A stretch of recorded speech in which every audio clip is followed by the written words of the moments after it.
We spent all offseason talking, debating, trying to figure out who would emerge as Oklahoma State's starting quarterback. And then only minutes before the Cowboys kicked off their season against Mississippi State here at Reliance Stadium in Houston, we found out it would be Clint Shelf who would indeed start for the Pokes behind center. But Shelf's reign lasted only an ineffective 13 minutes and 19 seconds before J.W. Walsh trotted out onto the field and took over at quarterback, most likely for good.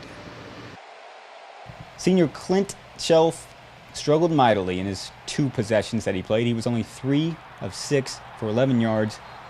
That throw should have been picked off. Mike Gundy says, well, maybe I made a poor choice. But the Cowboys' senior-laden defense was keeping them in it. Justin Gilbert had 0 interceptions last season, had 1 in the first 10 minutes of this game, almost brought it back to the house. We knew the route that was coming, and I just happened to be running to the ball. I think the running back or whoever it was that missed the ball, he missed it. And I mean, it might have hit my face mask, my chest, I don't know. I just know I cuffed it in and was going to try to take it all the way in, but I was out of bounds, so it just happened so fast.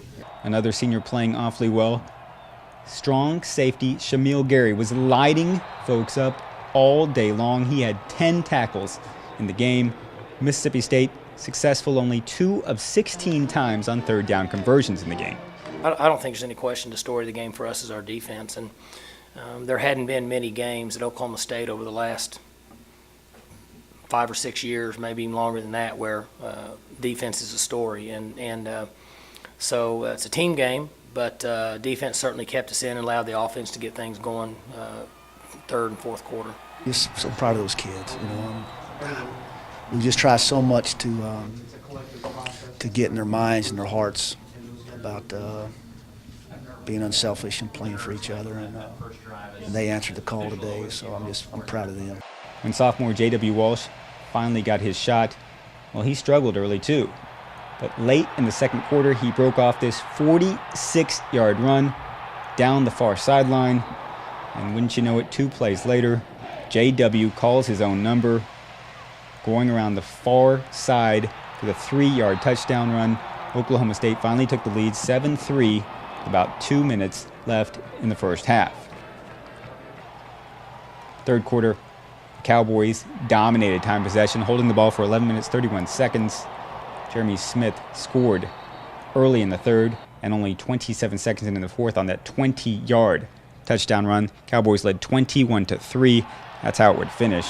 Smith ran 15 times for 102 yards with 2 touchdowns.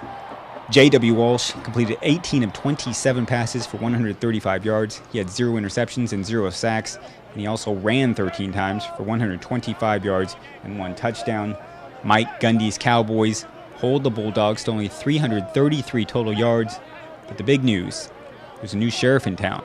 His name is J.W. Walsh.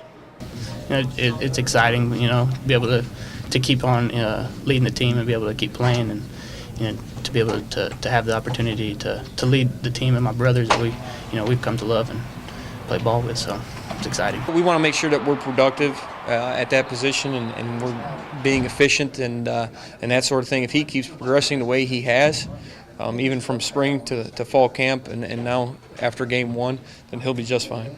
Yeah, he'll be our starter in the next game. We had plans to play him in the third series. We weren't very good, obviously, in the first 2, and then when JW came in, he kind of gave us a spark, and we certainly couldn't make an adjustment at that time, and so we just continued to move forward from that point on. So Oklahoma State holds a BCS opponent to the fewest points since the Cowboys shut out the Sooners 12-0 in 1995. And while the Cowboys did not win the time of possession on Saturday, maybe if Oklahoma State's defense proves to be for real, and if the Cowboys can rush for 300 yards a game, it signals a change in Stillwater. Perhaps it's no longer a race, but a wrestling match where the Pokes try to get on top early and stay on top till time expires.